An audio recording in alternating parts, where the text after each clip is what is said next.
It didn't feel to me that it was going to be historical, which it seems to be now. Yeah.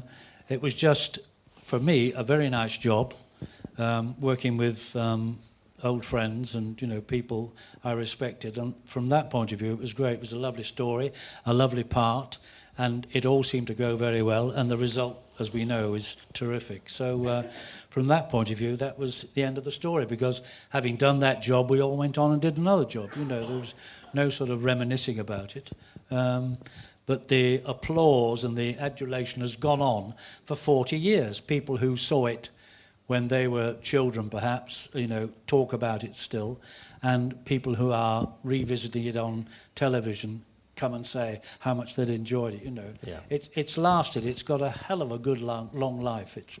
It's really very good from that point of view. But the nice thing is that you do get the original fans who saw the film the first time round, but now, of course, you've got about 2 or 3, maybe 4 generations of their family who've all seen it, and all love it. And there's nothing to dislike about it. I think at the time there were some particularly violent films that were out, and this film, of course, you know, you doesn't matter how old you are, or you know how sort of sensitive you are, or anything. There's nothing to offend anybody. One was very aware that a great deal of care was going into it, a great deal of love, and that it was a very enjoyable experience. I mean, just the volunteers working there made it a very special place to be because of their enthusiasm for the rail, and that's very catching when you're there.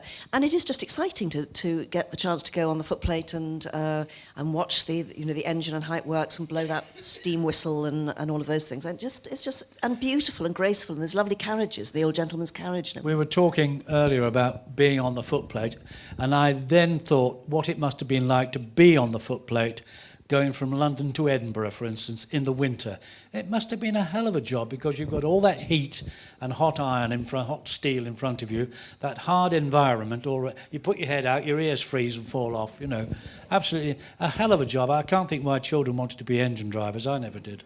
No, never fancied that at all. I do remember as a kid standing on railway bridges when the steam train went underneath and breathing deeply, all that fume that used to come up, just the smell. And also going down to Blackpool with my folks, you always, as a child, went up and said thank you to the engine driver, because he was usually leaning out with an oily rag and, you know, just looking at, all right, yeah, fine, thank you very much, mister. That was always something very special. And that was something to do with that great big live thing at the front of the train. But in truth, in terms of the film, the railway line is a star of the film.